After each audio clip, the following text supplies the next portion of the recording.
Darat sungguh lah Putra Raja Terbit luar. Je tu, aduh. Ni tempat depot sebenarnya. Inilah sepatutnya. Lah bila saya tunjuk video dia, semua orang tahulah dia siapa. Okay, gini sebenar. Berbeza dekat luar negara dengan Malaysia ni lain. Cuaca pun lain tu. Awak pakai sweater tu pun saya tahu dah cuaca sejuk. Beginilah, saya tak sebut situ. Masa dulu saya ngaji dekat Jordan.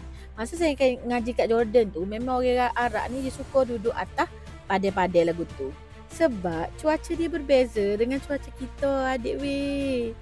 Cuaca dia tu pukul 10 tu sejuk lagi, tu pukul 10 cahaya matahari tak tapal dah. Tak biasa pergi jalan luar ke, tak biasa kelih ke orang duduk lagu tu. Gini adik dia. Marilah Kak Ain nak ayat sikit. Orang luar ni dia ada 4 musim. Okey, hok musim panas betul-betul musim panas je. Dia ni musim bunga, musim luruh, musim salji tu dia sejuk belaka.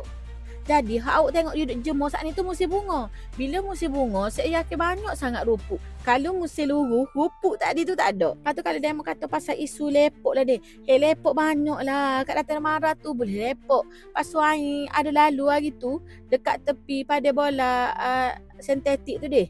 Dekat stadium tu ada pada bola sintetik tu deh. Tapi tu pula orang buka pula gerai untuk lepok. Memang dia buka secara tengah-tengah hal lagi dah. Tanpa ada bumbung, tak ada bumbung lah. Memang untuk lepok. Siap ada kursi. Tak usah duduk atas padai. Lepas tu ada lagi dekat dekat cabai pak kita nak cabai 3 tu cabai pak tu dekat ada bus stop lama tu situ tu malam-malam pun orang buka juga. Aing sebenar pelik hiburan kan sebenar anak muda nak super dekat festival air dekat Kuala Lumpur tu nak super lagu tu nak tanya gitu sebenar kat Kelantan ni semua dah ada kecuali disco dengan pawagay je kita tak ada lagi. Semua dah ada. Kedai makan untuk lepok semua ada. Tamir ada. Kalau siapa kata tak ada tamir. Tu tamir Tengku Anis tu. Ada je. Lepas tu, kita ni.